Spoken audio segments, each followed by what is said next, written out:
아멘.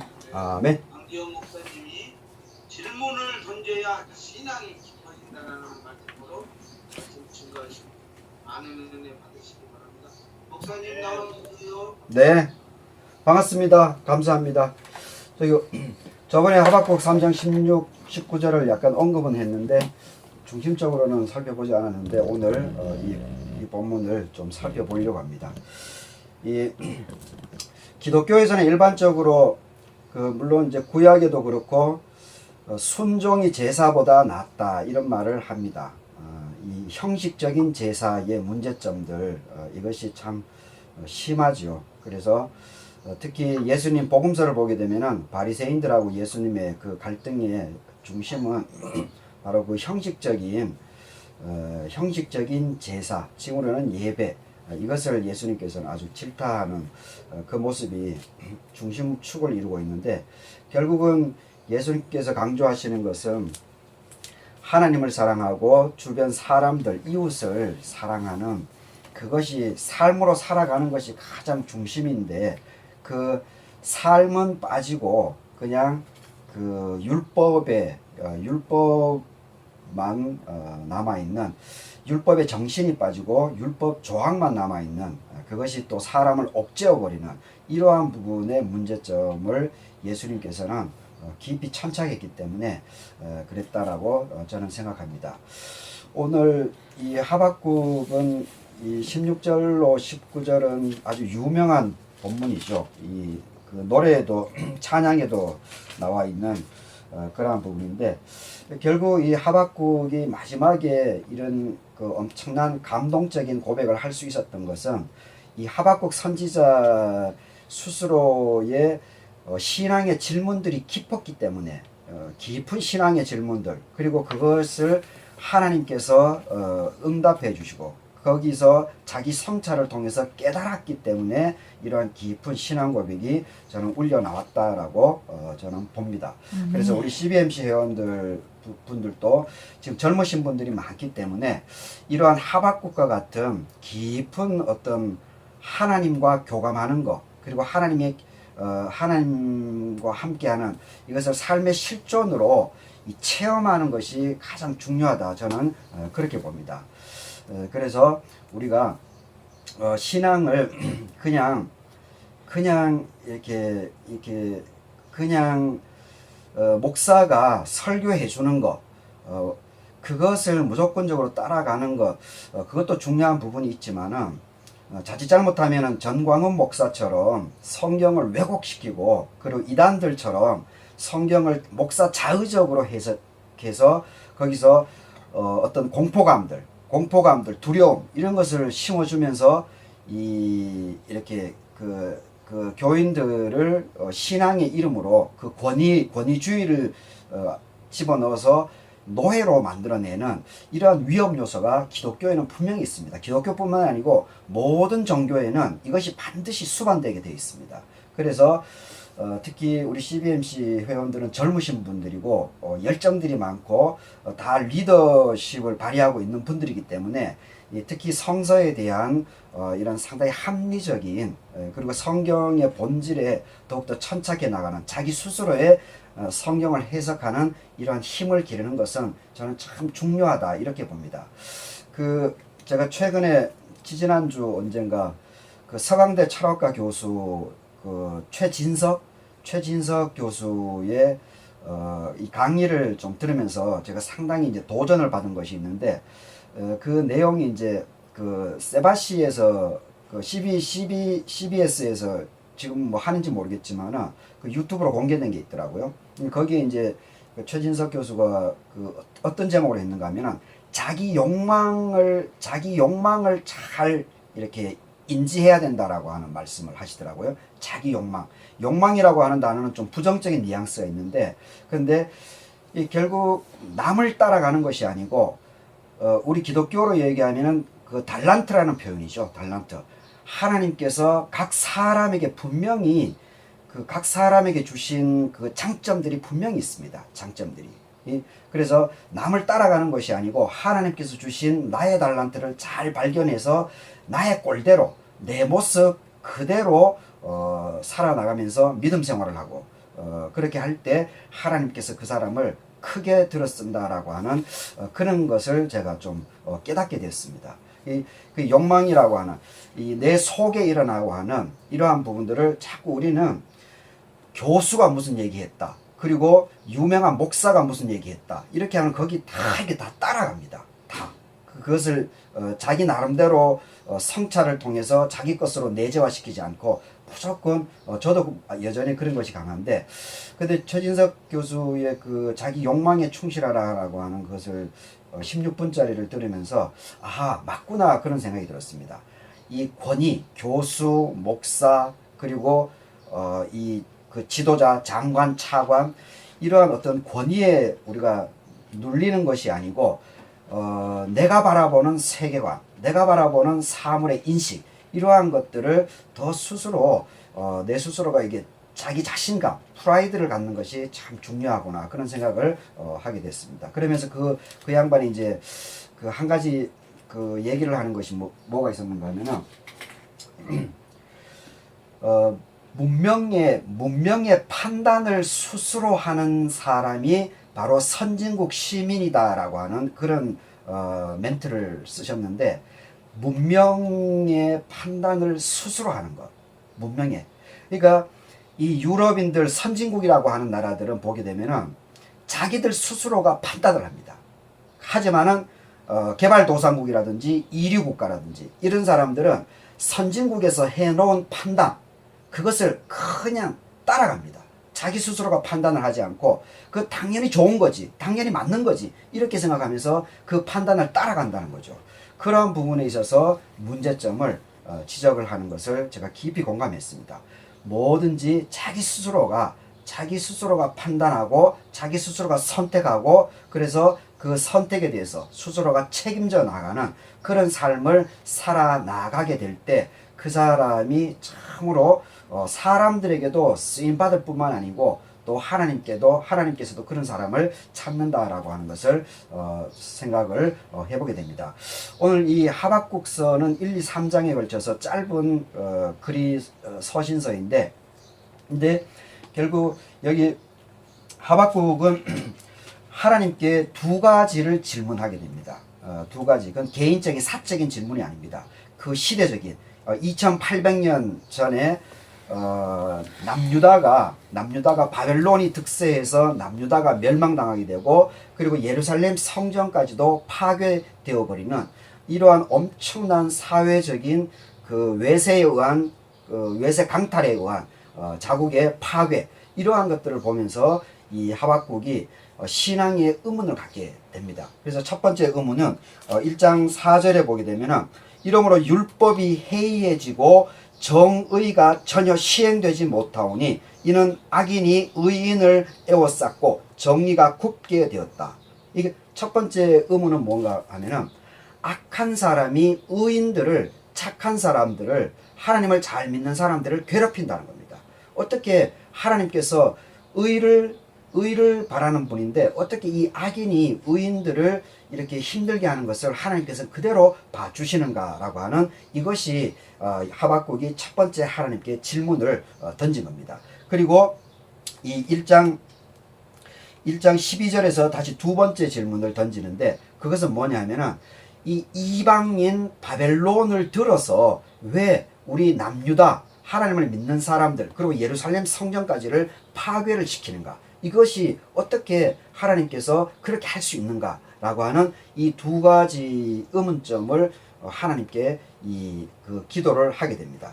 그래서 하나님께서 그 부분에 대해서 너희들이 악하기 때문에, 너희들이 우상을 숭배했기 때문에, 너희들이 내 말을 율법의 정신대로 삶을 살았지 않기 때문에 내가 바벨론이라고 하는 이방인을 잠시 들어 쓰고 있다, 너희들 깨닫게 하기 위해서 쓰고 있다라고 하는 그 부분에 대해서 첫 번째로 답변을 하시고, 그리고 바벨론이 득세하는 이 부분에 대해서는 결국은 바벨론이 많은 사람들을 희생을 했기 때문에, 힘으로, 폭력으로 사람들, 힘이 없는 제국의 힘으로 식민지의 사람들을 죽였기 때문에 그 모습 그대로 바벨론을 나중에 반드시 징계를 한다, 책임을 묻겠다라고 하는 두 번째 질문에 대해서도 하나님께서 하박국에게 답을 해줍니다. 그래서 이 3장에서 그 3장에 이제 그 유명한 이 하박국의 기도가 나오게 터져 버리게 되는데, 근데 이 3장 1절을 보게 되면은 시기 온옷에 맞춘 선지자 하박국의 기도다라고 하는 이 말이 있습니다. 시기 온옷에 맞추었다라고 얘기를 합니다. 그리고 오늘 읽었던 마지막 19절 마지막 부분에 이 노래는 지휘하는 사람을 위해서 내 수금에 맞추었다라고 이렇게 얘기를 하고 있습니다. 이 1절하고 19절을 보게 되면은 이 하박국의 기도, 하박국의 이 기도가 너무 하박국은 하나님께 의문을 던졌고, 신앙의 의문을 던졌고, 그리고 하박국이 그것을 하나님께서 답변을 듣고 자기가 성찰을 합니다. 자기가 깊이 하나님, 내가 던진 질문과 그리고 하나님께서 답변해 주신 것, 거기에 대해서 자기 스스로가 깊은 여기 시기는 정확하게 나와 있지는 않지만 성찰을 한 그런 흔적이 나와 있습니다. 그리고 나서 이제 하박국이 3장에 걸쳐서 19절까지 하박국이 깨달은 것, 자기가 깨달은 것을 기도를 하게 되는 이 내용인데, 근데 이 기도문이 이스라엘 백성들에게는 상당히 감동을 줬던 것 같습니다. 감동을. 그래서 이 모든 예배에 이 하박국의 기도문을 그때는 뭐 프린트를 못했겠죠. 이것을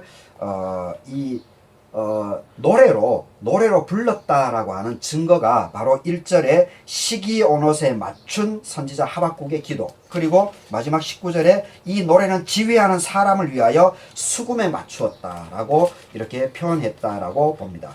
시기 온옷이라고 하는 것은 주석을 찾아봤지만 정확하게는 저는 아직 감을 잡지는 못했습니다. 그런데 뉘앙스는 느낌은 옵니다. 뭐냐면은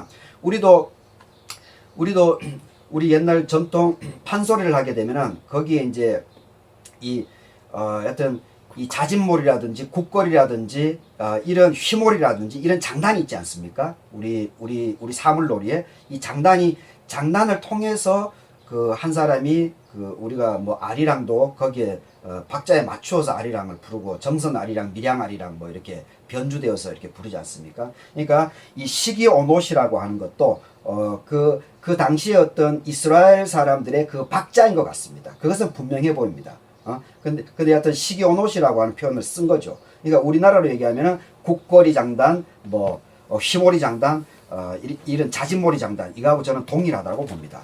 그리고 이 수금에 맞추었다. 그러니까 이 하박국의 기도가 일상적인 이 사람들은 아마 암기를 했을 것 같습니다. 암기를. 그 정도로 이 하박국이 하나님께 질문을 던지고 하나님의 답변을 듣고 자기 성찰을 통해서 깨달은 바를 이렇게 기록을 한 것이 너무 유명했다라고 하는 것을 보게 됩니다.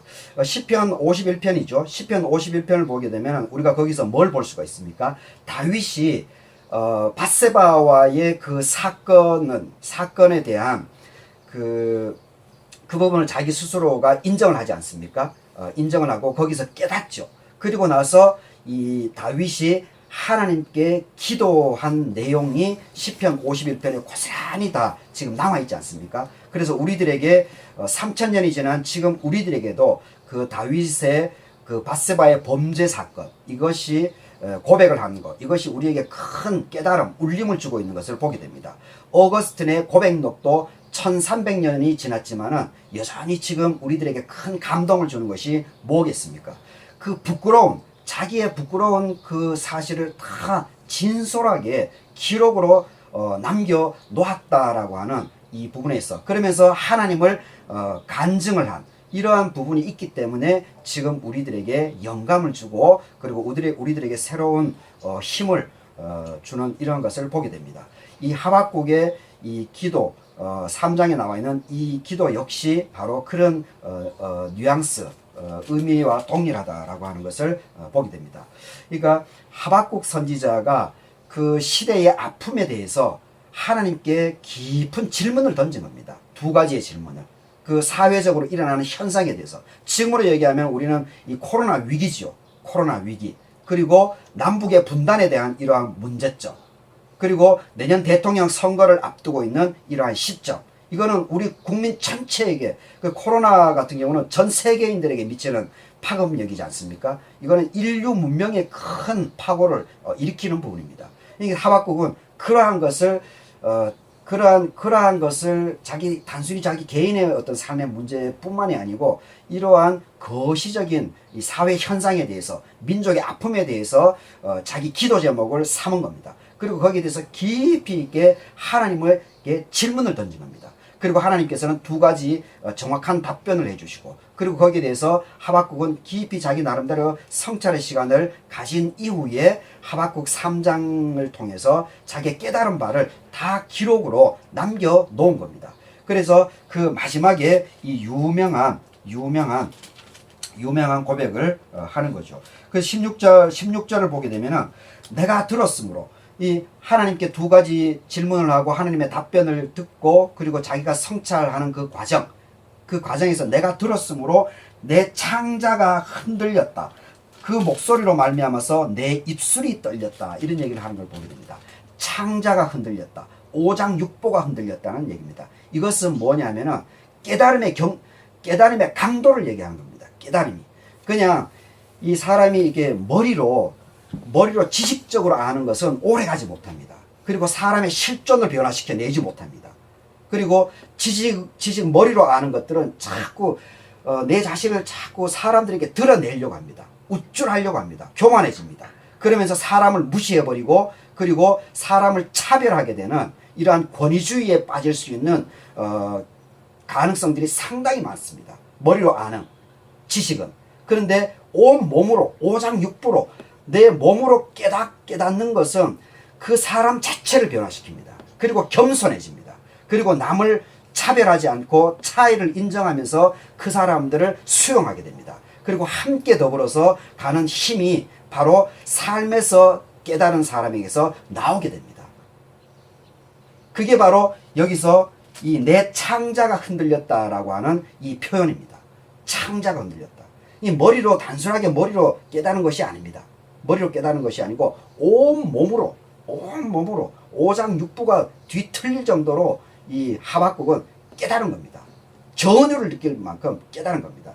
그러니까 하박국의 삶이 깊이 여기서 신앙 이 3장에 나와 있는 3장 16, 17, 18, 19절에 나와 있는 이러한 깊은 신앙 고백이 바로 이러한 실존적인 깨달음이 있었기 때문에 바로 이 깊은 신앙 고백을 할 수 있었다라고 하는 것을 우리는 반드시 기억해야 됩니다.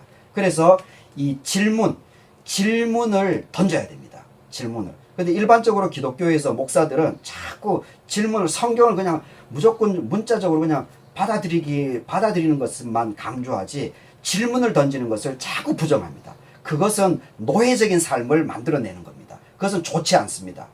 그렇게 하면 저는 안 된다고 봅니다. 자꾸 질문을 던져야 됩니다. 그리고 스스로가 삶을 통해서 성경을 보면서 찬양을 하면서 그리고 삶을 나누는 과정 속에서 이렇게 주음을 통해서라도 이 나눔을 통해서 내 스스로가 깨달아야 됩니다. 오장육보가 뒤흔들릴 정도로 창자가 뒤틀릴 정도로 그러한 깨우침을 가져야 됩니다.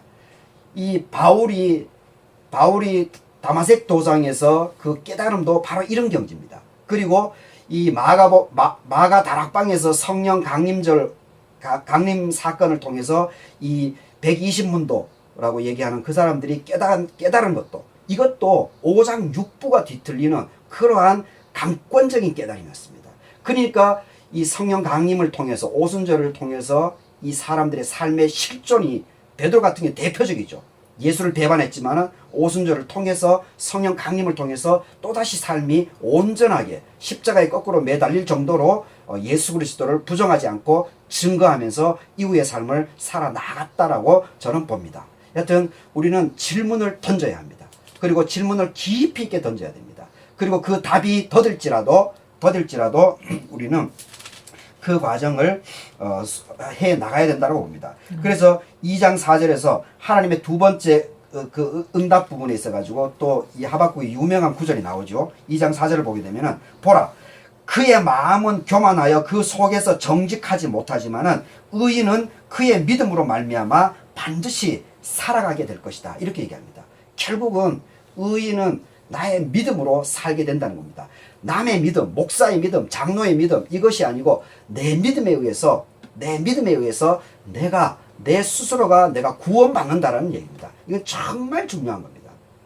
근데 우리가 여하튼 이러한 하박국의 이러한 깊은 이 신앙의 깨우침, 이것이 우리 CBMC 회원들의 일상의 삶이 될 수 있기를 바라겠습니다. 아멘. 그래서 누가 어떤 말을 하더라도 거기에 흔들리지 말고 내 스스로가 기도하면서 성경을 보면서 자꾸 내 스스로가 내 삶의 주인이 되고, 그리고 내 스스로가 내 삶의 답을 찾아 나가는, 그러면서 이렇게 사람들에게 베풀어주는.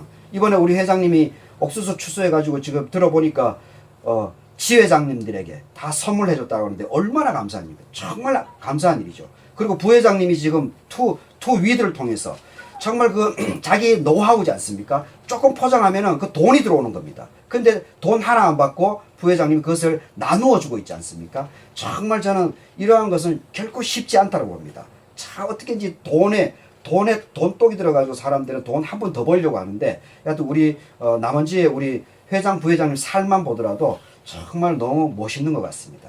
여하튼 이러한 것은 쉽지 않은 것 같습니다. 여하튼 우리 회장님이나 부회장님이 나름대로 질문을 던지고 이러한 삶을 선택했기 때문에 이러한 흔들림 없는 그런 유혹들이 많을 텐데 이러한 것을 삶을 살아나갈 수 있지 않는가, 그런 생각을 해보게 됩니다.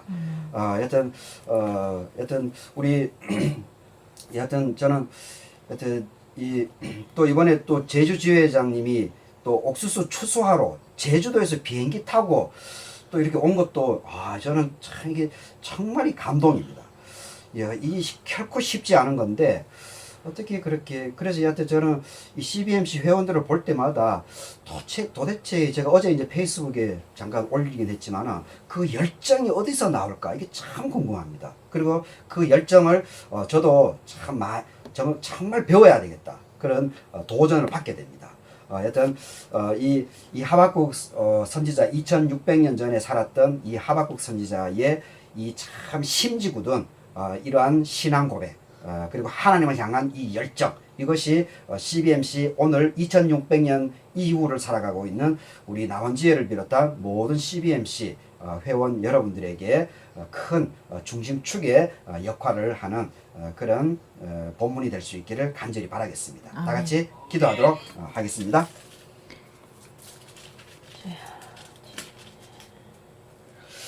비록 무화과 나무가 무성하지 못하고 포도나무에 열매가 없고 감람나무에 소출이 없고 밭에 먹을 것이 없고 우리에 양이 없고 외양간에 소가 없을지라도 나는 여호와로 말미암아 즐거워하고 구원의 하나님으로 말미암아 기뻐하게 될 것이다. 아멘. 아버지 하나님, 오늘 이 본문으로 질문을 던져야 신앙이 깊어진다라고 하는 제목으로 말씀을 나누게 됩니다.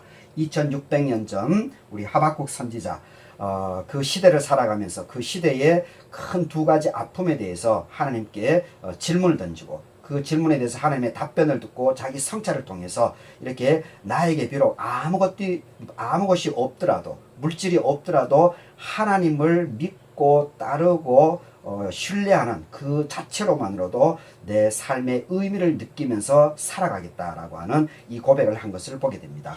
우리 시대는 지금 코로나 위기, 기후 위기, 남북 분단의 아픔, 그리고 앞으로 내년에 대통령 선거를 앞두고 있는 이러한 큰 중차대한 민족의 이 대전환점을 갖고 있는 이런 상황입니다. 아버지 하나님께서 이 민족의 이러한 모든, 그리고 전 세계적인 이 위기들, 하나님 이것을 긍휼 베풀어 주시옵소서. 아멘. 그래서 특별히 우리 CBNC 회원들이 이러한 시대의 아픔도 나의 것으로 받아들이고, 이러한 것들을 위해서 신앙의 질문을 던지면서 세상 사람들 흔들리지 말고 중심을 잘 잡아 나갈 수 있도록 도와주시옵소서. 아멘. 그래서 하박국과 같은 이런 신앙 고백을 할 수 있도록 도와주시고, 아멘. 노아와 같이 또 롯과 같이 쓰임받아 나아갈 수 있는 그런 복된 모든 회원들이 다 될 수 있도록 하나님께서 함께하여 주시고, 각 삶의 영역들을 기억하여 주시고 축복하여 주시고 지경이 넓어져 나아갈 수 있도록 하나님께서 이끌어가 주시옵기를 간구드립니다. 지금은 우리 주 예수 그리스도의 은혜와 하나님의 살아가심과 성령님의 위로와 교통하심이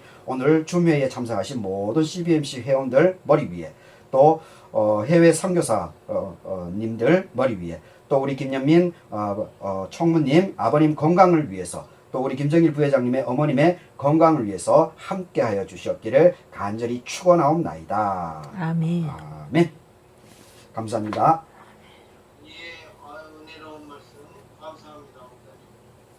시간은 우리 꺼. 백예님으로 섬기고 꺾게. 있는 우리 박연수